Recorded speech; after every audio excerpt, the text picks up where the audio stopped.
it's so interesting to me that there are neighborhoods in Australia now with little miniature windmills that can kind of just put more juice into the house. And we're all about solar in California, but the outlay is a little expensive. But people are doing it. There's everywhere I look, there's solar power. I mean, I feel like that happened in Europe 20 years ago, but we're getting there. Mm. It's ludicrous to me to think that we have to have this centralized power station that pumps all the power out when each house could be its own power station. Well, you're talking about solar in California. Obviously, you've got the sun compared with, say, here. So Mhm. is vertical farming big there? Because I think that's the future of veganism, vertical farming, because it'll also probably be a solution to the crop death problem, which, non-vegans love to talk about, right? Right, non-vegans love to talk about that. So in California, for human consumption, you already see hot houses so that we can grow some things like, orangeries. I mean, we're already doing that. Not really necessarily vertical because we've got a shit ton of land out here, most of which is, farmed animals. But we've got lots of. You could look at the agriculture and people like talk about insects and mice that are, you know, end up in combines. It's just not really. I just don't really believe it.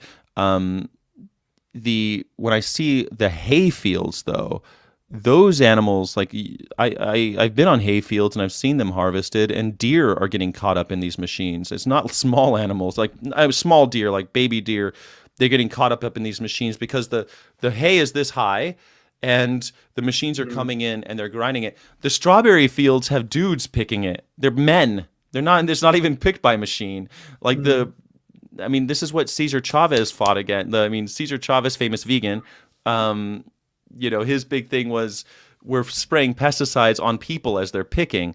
And if you want to, maybe, I guess these crop death things with insects, every time I hear about crop deaths, it bothers me so much because most of those crop deaths, I'm totally convinced, are the industrial sized farms that we're using to feed Well, cattle. one of the things in the very early days of YouTube, somebody sent me, it was a farmer actually, sent me a picture from the States of these prairies, and there was like a line of about 8 or 9 massive combine harvesters all coming over this kind of rise.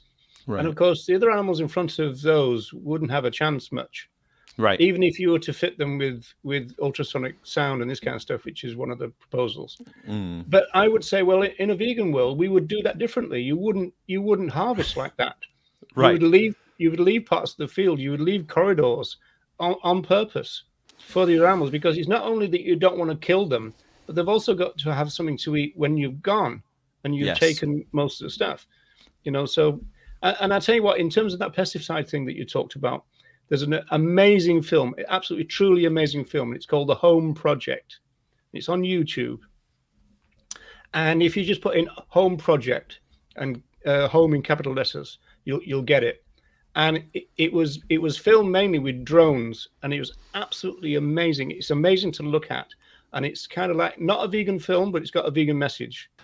Germany uses drones to spot fawns in the field, and I believe others are looking into using interesting drones spotting fawns so that we don't kill them with the combines. That's a good idea, isn't it? And again, with the kind of like ultrasonic sound devices fitted to the front of the combines to warn Yeah. them that we're coming, as it were, and also just doing it a different way. In a vegan world, we would do things differently. Right. That's the default of it. And so, when non-vegans say to you on TikTok or wherever, oh, well, I mean, first of all, it's interesting, isn't it, the fact that they all kind of say, look, what is the vegan solution to this problem that we caused and you didn't have anything to Right. do with? You know, Yeah, it's just, true. and I Yeah. always think, well, How are you going to fix my we didn't do that.